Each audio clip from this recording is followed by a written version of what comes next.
A very warm welcome to Art Gallery Explorer here from the Barbican Centre in London, where I'm bringing you another Monday review where I explore a new or relatively recent opening on the London art scene. Last week I explored the Pointillism or Neo-Expressionism exhibition at the National Gallery, and I said in my review that it took me away from the heavy troubles of the world. I'm not expecting this show today to do the same. In fact, I think it's going to thrust us all right into them, but that's not a bad thing because art is there to try and help explain the world.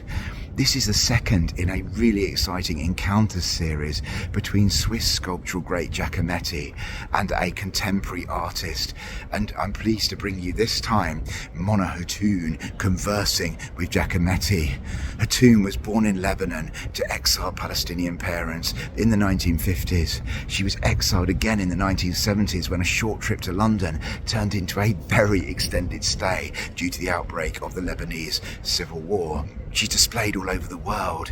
Originally she was a performance artist, but she quickly turned to sculpture and installation art. Her themes are heavy and often touch on war, displacement and the human body, hence why I can't wait to see how she converses with Giacometti. This show is £8 to get in. It's small, it's in the Barbican's new gallery, and it's on until the 11th of January before we find a third encounter. So come and join me as we head inside.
Well, I really hope you enjoyed that exploration of the encounter between Giacometti and Mono Hatoum, the second of 3 encounters between Giacometti and a contemporary artist in a really exciting series from the Barbican.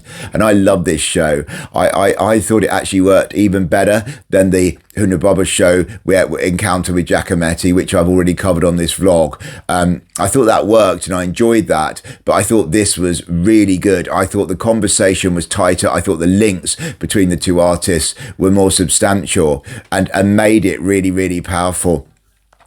There's clearly shared interest in motifs like cages, which both artists use. There's an interest in playing with scale of human bodies. And there's a clear interest in the dark paths that humanity so often treads down. We actually see that in the first encounter as you come straight into the gallery, where Giacometti's Woman with Her Throat Cut is paired with Mono Hatoum's A Bigger Splash. Woman with Her Throat Cut is a surrealist work, which kind of, when you look at it on the floor as it's meant to be displayed, sort of shows a human female figure, which is half human, half insect, clearly dead. But the exhibition catalogue also suggests rising up in erotic ecstasy. And this is a work obviously linked to a violent act, and nearby A Bigger Splash riffs on the title of one of David Hockney's most famous works. But whereas his Bigger Splash is cool and the dominant colour is blue, these Murano glass coronets are blood red, and they suggest the almost dripping blood, something which links incredibly well to the Giacometti work. And then we come to a coup de grace in lots of ways. Giacometti's The Nose sculpture placed inside Mono Hatoum's cube. Now, if you Google Giacometti's The Nose, you'll see that it is usually hanging in its own very Spartan kind of cage, but the nose is so long that it bursts out not just from the sallow face with shrunken cheeks, but also out of the cage itself, suggesting freedom. Whereas Mono Hatoum's been afforded to hang it in her own cube cage, and this is this is sort of like suggesting that there's no more freedom for this nose. It's kind of trapped, and the cube is inspired by the medieval lattice work, a complicated pattern that was used to kind of bar up windows. So it works so well, the nose hanging there, and it makes you. It sort of gives a different meaning, if you like, to Giacometti's original. So I really like that. And the third encounter I really enjoyed was between 4 figurines on a pedestal and Round and Round. They're both made of bronze, and they both play with the scale of the human figure to make the human figure feel both really intimate and very distant at the same time. And I was really taken by Round and Round, probably because I owned plastic toy soldiers, of which this is a bronze casting. And I love the fact that it was like a domestic scale piece that could maybe sit on a side table, but then the message is that war and violence is relentless and cyclical throughout human history, as these soldiers just go round and round with their guns raised. So I really enjoyed that work. That was probably one of my favourites. And I should also mention a Mono Hatoum installation piece, Remains of the Day. This was originally produced for the exhibition when Hatoum won the 10th annual Hiroshima Art Prize. But clearly, with what's going on in Gaza and the fact that Hatoum is a Palestinian artist, this today really links incredibly emotively to what's going on in Gaza, which we're seeing on our news screens and our news feeds on our phones all the time. You know, the heartbreaking image of these charred chairs, children's-sized chairs, adult chairs, and even this child's toy meant I had to gather myself for a moment in the gallery. And it was really incongruous because where it's displayed, if it's a sunny day, light floods into the gallery. This was sort of like late afternoon, early evening, around 6 to 7ish, and so, you know, there was a real tension between the light coming in and the darkness of this. And Hatoum herself said that even though this work was originally in response to the horrors of the Hiroshima bomb, it may well have more universal meaning. There's lots of other works as well. I enjoyed seeing Giacometti's cat, one of the very few animals that he produced. But overall, I thought it was a really great show. In fact, I'm going to give it an 8.75 out of 10 because I enjoyed it that much. I do think that £8 is really good value. And I do advise you to get down there to the Barbican if you can do before the 11th January, when we will then have a third encounter, which I can't wait for. If you've enjoyed this show, do check out my video of the first encounter. I'm going to put a link here. Thank you ever so much for watching. I really appreciate all the comments and the views that these videos get. And I look forward to seeing you next Monday for another review of a big London show.